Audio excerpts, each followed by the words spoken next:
This man wondered why he had to have heart surgery after living a carnivore lifestyle and clearly being in great shape. Well, after his heart surgery, he changed his diet and is now taking a statin. Why? Because he said getting his chest cracked made him realize that he needed to listen to people who were smarter than he was, and maybe not listen to the carnivore crowd. All right, this is a interesting conversation, and Michael Riley, who had this heart issue. It's happened a couple of years ago, and I didn't really comment on it at the time, but this is something I think it bears a little discussion for sure. Now, let's first of all talk about who is the guy talking to me. This guy's named Dr. Terry Simpson. Now, he's a weight loss surgeon or a bariatric surgeon who I believe is based out of California. And his sort of thing is, he's on TikTok telling people, I want to keep you off my operating table with sound nutritional advice and, yada, yada, yada. And, what does he recommend? Well, he recommends basically a Mediterranean diet or a DASH diet sometimes, right? These are the sort of the approved diets of the sort of the medical establishment, right? And the reality is, I doubt that he's keeping a lot of people off of his table. I'm sure he's quite busy and he sees plenty of bariatric patients, has plenty of surgery. And what I often see is that people that need bariatric surgery, people that are morbidly obese, very often, probably most of the time, have serious problems with food addiction. And putting them on a Mediterranean diet for most of them, it doesn't work. It just doesn't do it. It does not deal with their food addiction like something like perhaps a carnivore diet might, and probably some other modalities as well.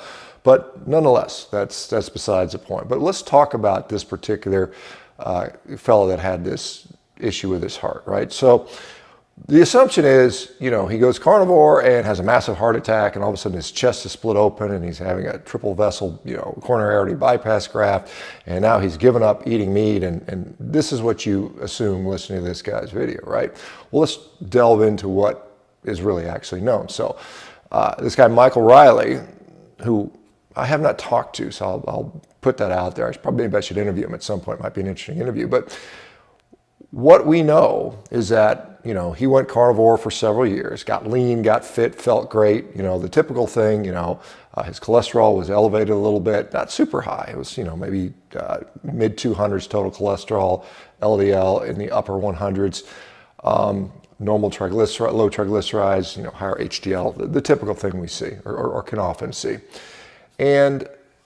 But he admits that he had heart disease before he started a carnivore diet. He had a coronary artery calcium scan which showed calcification in there, which indicates that he's had ongoing heart disease.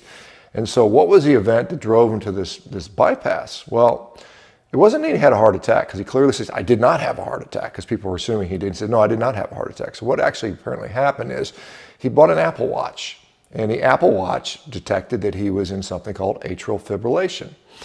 And that obviously concerned him, which I think is appropriate. He said, well, I've got atrial fibrillation. He goes in to see a physician, probably, and this is a little bit of supposition on my part. He probably goes and see a primary care physician. He said, hey, you got AFib, your cholesterol high. Let me send you to the cardiologist. The cardiologist sees that and says, hey, you got AFib, your cholesterol's a little high. We know that AFib, about 30% of the people that have AFib have coronary artery disease. So let's cath you. And it's cardiologists make some money on that. Interventional cardiologists, they love that. They make that's a nice little paycheck for them. So they do a cath, and what do they find? Lo and behold, he's got triple vessel disease. And find one of his diseases is 95% clogged up. I think it was the LAD, the widowmaker, right? So at this point, I'm sure the guy's scared to death. The doctor's like, well, we got to do a bypass. And so sternotomy, probably harvest saphenous vein from his leg most likely. Maybe they take the radial artery. Sometimes they'll take the internal mammary artery. But anyway, they bypass him. He recovers pretty well and goes about his life. And he changes his diet a little bit. But this is the last two pictures of what he's eating. He's still eating a bunch of red meat, right? He didn't give up carnivore. He didn't go vegan.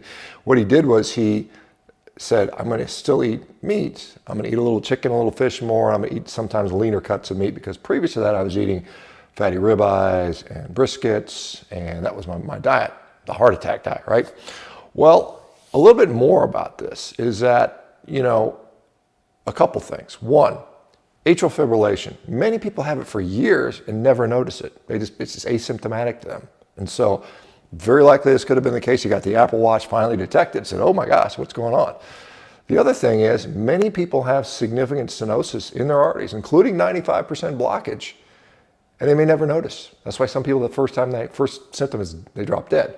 So it could have very likely been, and it's very even probable that his triple vessel disease had been there all along, and he just finally, because of the Apple Watch, went to get it checked out. So it's not that the carnivore diet necessarily caused him to have heart disease, because that's unknown. That's clearly unknown from this guy's situation, because we don't know. The only way we would have known that if he would have had a cath 10 years ago and it was perfectly clean, and then all of a sudden he developed all that. But we don't have that. All we have is, I got an Apple Watch, I noticed AFib, I went to the doctor and they looked at it because he had, like I said, we know he had heart disease before this whole event occurred. So now let me just further on. So what is he doing now? He's eating still a very heavy meat-based diet, albeit with some leaner cuts. He's added a little bit of fiber in there, and he's taking a statin, and he's aggressively lowering his cholesterol. And he says, I feel great. And you can't blame him. I certainly don't blame him. I certainly can't fault him for making that decision. And for him, it's clearly the right decision because he feels good about that. But to suggest, as this Terry Simpson does, that the carnivore diet gave him heart disease and caused him to have a triple bypass, and don't listen to the carnivores because they don't know what they're talking about, is certainly omitting a lot of this information. Now, is it possible that he had some level of cardiovascular disease and it got worse on carnivore? Sure, that's a possibility too, but we don't know that. We can't make that determination based on the information we have. Now, is it possible that people can go on a carnivore diet and have heart disease? Absolutely it is. Absolutely it is.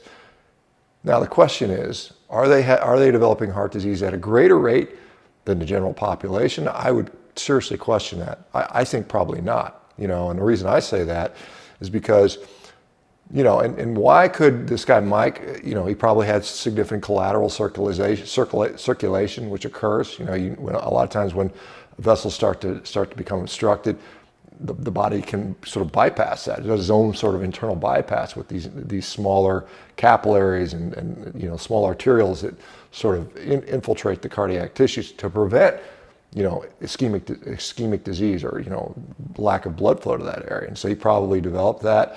He was probably compensated pretty well by doing the bypass. He noted better function, so he may have been compensated enough to where he was functioning well enough, but not at his optimal. So again, that very well may be another reason why having that procedure was a good idea in his particular case. Anyway, I think, as I've said before, if you have high LDL cholesterol, you should not ignore it and say, well, I'm on low carb. I don't need to worry about it.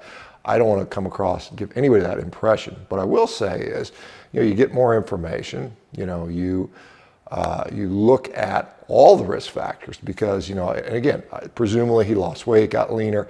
All those things are those things are favorable to decrease cardiovascular disease.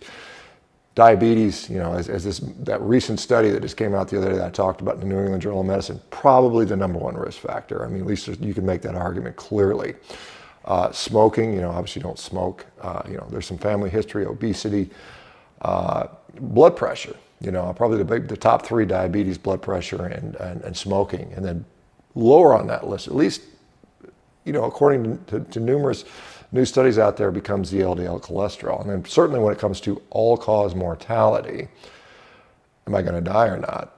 Then it's like, well, cholesterol doesn't seem to have that big of an impact. In fact, it may even have a negative impact when you have particularly low cholesterol. So anyway, guys, let me know what you think about that. Back to the original thing. If you had significant obesity and maybe considering gastric bypass, were you able to avoid that by going on a Mediterranean diet or a DASH diet or something like that?